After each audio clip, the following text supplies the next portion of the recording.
Hi everyone, my name's Heather Pimentel, and today I will be discussing something with you that's near and dear to my heart due to my daughter being diagnosed with this a little after she turned 1. Cortical visual impairment, I will refer to it as CVI for short, is the most common cause of pediatric visual impairment in the developed world.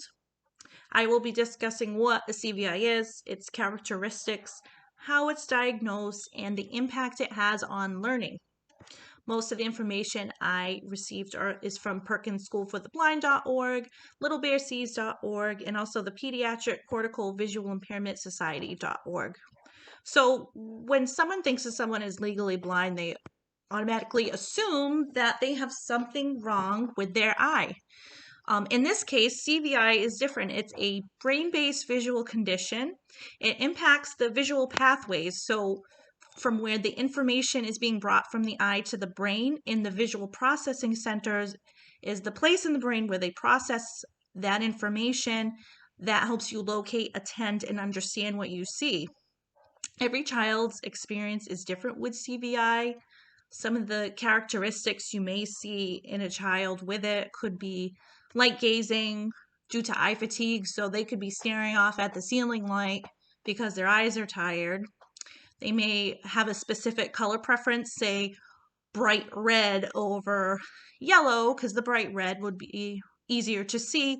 It's more contrasting. Another thing would be the need for movement. So my daughter with the CVI always wants to move, always shakes her head. So I think that's what helps her stimulate her vision. Another characteristic could be poor direct eye contact. The child may have difficulty recognizing facial features. It doesn't mean they don't know who you are. They just have trouble seeing your face, seeing your eyes, your nose, and your lips. There are no clinical tests for CVI, such as a brain MRI, CT scan. There's also no ophthalmological tests that they can utilize to diagnose the CVI. You can have a healthy eye exam and still not see. You can also have other ocular abnormalities, like my daughter, for example, she has bilateral cataracts. However, they're so tiny they don't impede her vision. She's legally blind due to the CVI. To be diagnosed, you typically see a ophthalmologist, neurologist, or a low vision specialist. They observe the child, they view the characteristics they are presenting with, and they grade it on a scale from 0 to 10, which consists of 3 phases, which is created by Dr. Roman. So if you're at the lower end, that means your CVI is most severe, but the higher the number, the less severe it is. The CVI will never go away. It's something a child will have to live with the rest of their life and make adaptations to their visual impairment.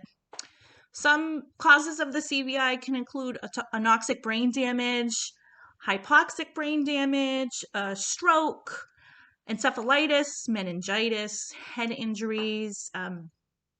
There could be a metabolic disease or also a genetic component, which my daughter has a genetic variant, so they believe that's why she has CVI. However, it impacts a child in various ways. No child is the same.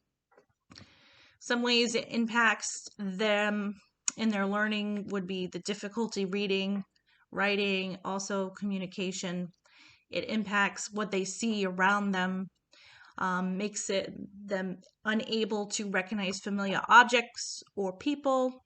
So working with a TVI or a therapist of the visually impaired will teach techniques to utilize to increase their visual awareness and find appropriate ways to express themselves.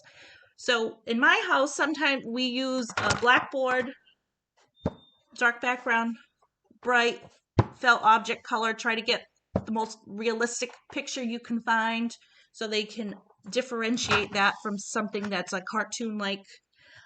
We also use magnets for communication here. So this pig had a white background. We had to color it black because she was unable to see the light pink on the white. But I just want you to remember that every child is different. Every CVI is unique. And thank you so much for listening.